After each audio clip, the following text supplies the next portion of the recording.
allons passer à Agnès. Agnès, vous êtes, comme on disait tout à l'heure, médecin gériatre et du coup, je dirais, sur le terrain. Alors, pourquoi est-il, vous qui voyez des patients tous les jours, pourquoi est-il si important de les stimuler ?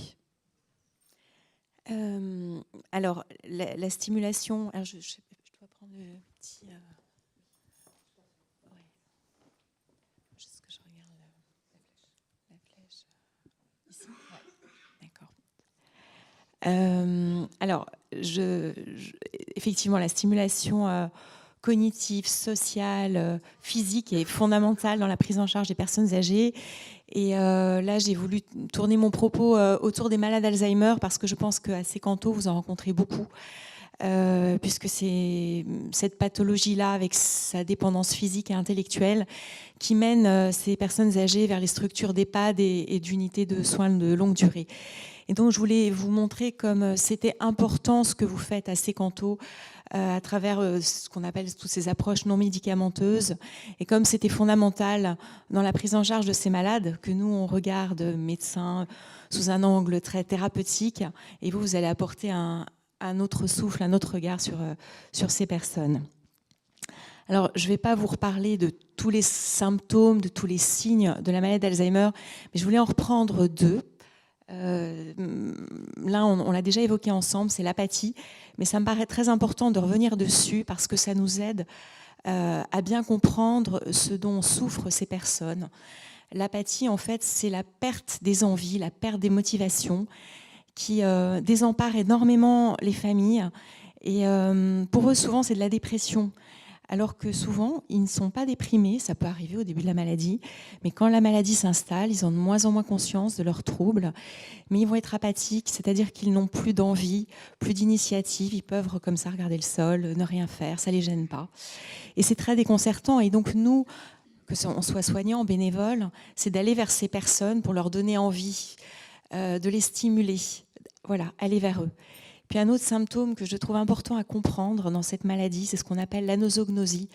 C'est cette non-conscience de l'intensité des difficultés inhérentes à la maladie. En fait, plus la maladie évolue, moins ils en ont conscience, plus ils vont vous dire « Comment va votre mémoire ?» Mais ils vont nous répondre « Mais bien. Enfin, j'ai quelques oublis, comme tout le monde, c'est normal à mon âge. » Et puis, ils vont s'estimer parfaitement autonomes, alors que l'entourage est là derrière pour assurer le quotidien. Et donc... voilà, c'est très désemparant pour l'entourage, pour nous. Quand on va vers eux, souvent, c'est pour les aider. Ils nous disent « Mais qu'est-ce que vous faites ? J'ai pas besoin. » Donc la petite fille qui aide son grand-père à remplir des papiers, mais laisse-moi, je sais très bien le faire, le fils qui aide. Et c'est très déconcertant et je trouve que c'est important de savoir que c'est un symptôme de la maladie, ça fait partie de la maladie. Et il ne faut pas se dire ils sont complètement dans le déni, ils ne voient pas qu'ils sont malades. C'est vraiment, ça fait partie inhérente de la maladie.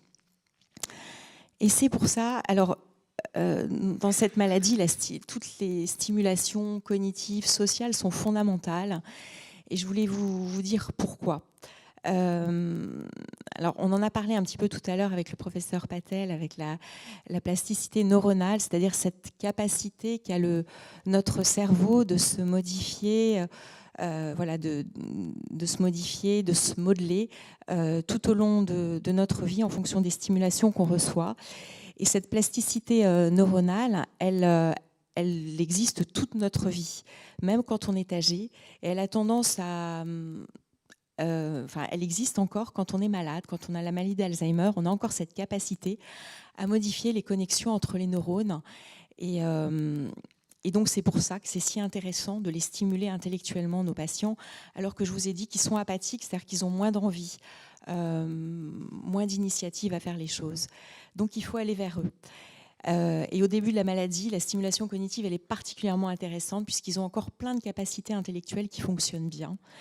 Et à un stade plus avancé, on est plus dans de l'accompagnement pour rendre leurs difficultés cognitives plus gérables au quotidien. Et là, on va les aider, mais on va aider aussi leur entourage, leur famille, pour qu'ils soient plus adaptés. Alors, quelles sont ces formes de stimulation ? Vous les connaissez. Il y a bien évidemment la stimulation intellectuelle, qui est fondamentale, notamment au début de la maladie. Il y a la stimulation sociale, c'est ce que vous apportez aussi à Sécanto, qui est si important, le lien, les regarder tels qu'ils sont. Et puis, il y a la stimulation autour des activités de la vie quotidienne qui est fondamentale quand la maladie évolue, puisqu'en fait, on va les aider à maintenir leurs gestes routiniers, leurs automatismes en les faisant répéter. Et en fait, il faut toujours les maintenir et pas faire à leur place. Même quand on a l'impression que voilà, ils sont en difficulté, il faut toujours leur dire de faire encore, même si voilà, on est la fille, le bénévole, et on trouve que c'est plus rapide de faire à leur place. Il ne faut pas le faire. Et alors, pour que tout ça soit réussi, il est fondamental que les activités que vous proposez soient toujours adaptées au centre d'intérêt des patients et à leurs capacités pour ne pas les mettre en échec. C'est très important. L'échec, ça les blesse et on perd tout le bénéfice de ce qu'on leur apporte à travers nos activités. Il faut leur donner envie, mais sans les forcer. Et puis trouver des activités qui favorisent le lien social, comme le chant avec ces cantos. Et du coup, on a tout gagné en leur donnant du plaisir, de la motivation à faire les choses, en les rassurant sur la capacité, en les faisant, voilà, ça les revalorise narcissiquement. Et donc, on a tout gagné puisqu'on gagne sur leur qualité de vie.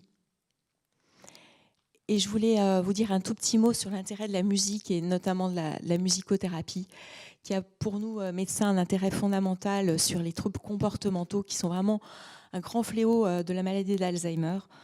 Et la musicothérapie va aider à les canaliser aussi bien au niveau de l'anxiété, de l'agitation, de l'agressivité.